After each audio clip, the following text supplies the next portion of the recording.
Hey guys, Matt Goodwin here at GB News. Don't forget to hit like and subscribe. Now today I want to talk about something that's been causing quite a stir in British politics. It's a phenomenon that's left me saying, I've never seen anything like this before. So what am I talking about? Let's dive in.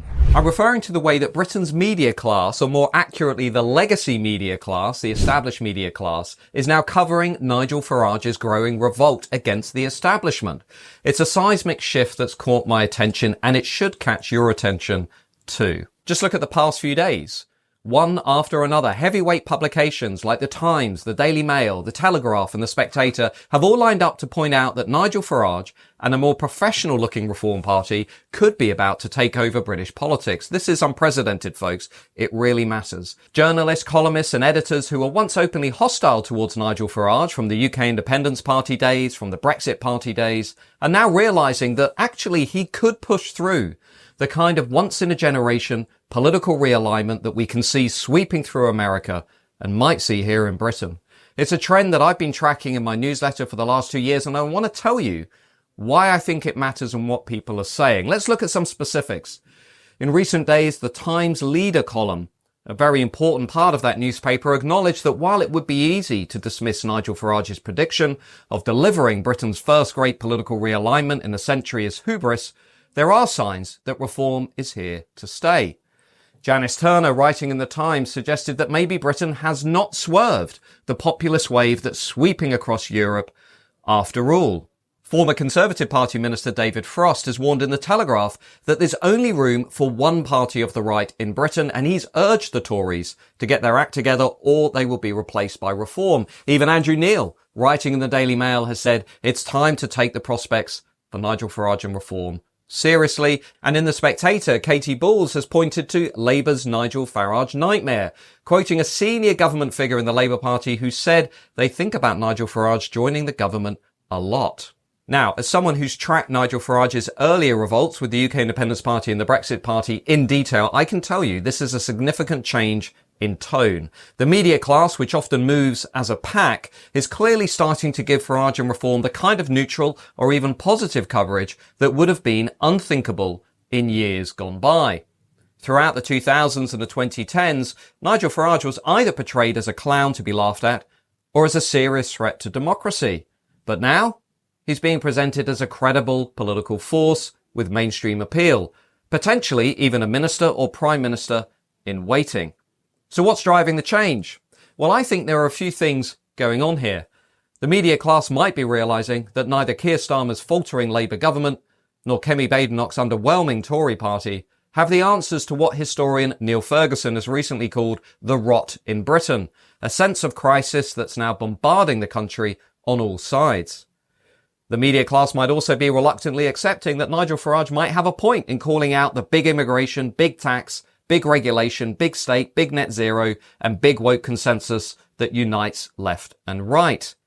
His brand has also softened since the late 2010s, thanks in part to a young team of 20-somethings who have made a conscious effort to downplay what some see as the darker side of Nigel Farage. Instead, he's become lighter, he's become funnier, he's done mainstream television shows like I'm a Celebrity, Get Me Out of Here, and now he's attracting major support from big-time donors like Nick Candy, among others, who have just joined the Reform Party.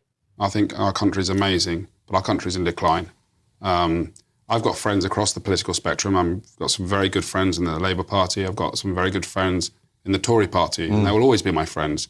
But I genuinely believe it's time for a change in direction, and that change in direction is reform and Nigel Farage. Listen, I voted for Tony Blair when he came to the election. I voted for Boris and David Cameron and the guys there. I didn't vote for Labour at this general election. I said Keir Starmer's a good guy with good values and that it was time for change. After some 13 years of some promises that were made that weren't delivered on, I felt it was time for change. However, the last 4 or 5 months under Labour has been a disaster for them as well. They know it, we know it, the country knows it. And I believe that reform and Nigel are the future.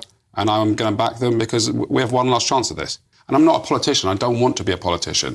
But what I can do is I'm very good at raising monies for funds for businesses. I'm very good at helping operations of businesses. And I will make sure that Reform UK has the right funds to run their operations and businesses correctly. You say you can raise enough funds to make them win the next general election. Nigel Farage, to my right, will become Prime Minister. How much do you think you can raise? I think for past general elections, sort of 25 to 40 million pounds has been raised for previous parties, and I think I will do significantly better than that. More than 40 million? Yes. Wow. And already this morning, I've had millions of pounds worth of donations from people that have never donated to a political party in this country. In other words, there's an enormous amount of space for Nigel Farage in the current political landscape, from widespread concern about mass immigration to a severe cost of living crisis and record levels of public distrust in not just politics, but the entire political and economic system. But you know what? I think there's an even deeper shift going on here. As in America, albeit in less dramatic style, our status-conscious media class might be finally realizing that the public mood, the vibes, the cultural zeitgeist are all on the move, and they're taking politics along for the ride. The year 2024 might well be remembered as the year which ushered in a deeper and more profound shift in the surrounding culture, a moment in which the counterculture captured the zeitgeist.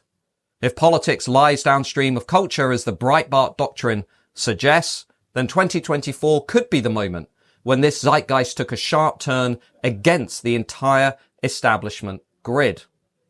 We're seeing a moment, in other words, where anti-establishment is suddenly in, while establishment is out. The new anti-establishment media ecosystem, including, by the way, GB News, is coming of age, whereas legacy media looks old-fashioned and out of date. Openly rebellious counter-elites suddenly look fashionable, while traditional elites and the celebrity class, as we just saw in the US election, are no longer influencing ordinary people and look firmly out of touch. At the same time, the move fast and break things mantra in Silicon Valley has now fully permeated politics, with Elon Musk and Vivek Ramaswamy taking control of a new government efficiency task force in America. All of these things, I think, are reflective of this wider cultural shift. As somebody recently said to me, when young, attractive-looking girls are sitting in private members clubs in New York City wearing bright red MAGA hats, you know the culture's changed. And I think you can see the same here in Britain. I recently watched Nigel Farage debate Alistair Campbell on Question Time, and I watched Nigel Farage comprehensively demolish many of the arguments that were put forward by Alistair Campbell. While Nigel Farage appeared entirely in tune with this new anti-establishment moment, with this new counterculture, Alistair Campbell went on and on about Brexit. He looked like a political relic from 2016 who wasn't moving with the times. And as I reflect on this wider cultural shift, I find myself asking the same question that's now being asked by much of the media class here in Britain. Has Nigel Farage ever had as much political space as he has today? The answer, in my view, is a resounding no. And that, my friends, is why I've never seen anything like this before. The political landscape is now shifting beneath our feet. We can all feel it, but so is the culture. It's a fascinating time to be watching British politics, and it's a fascinating time to be watching this anti-establishment revolt.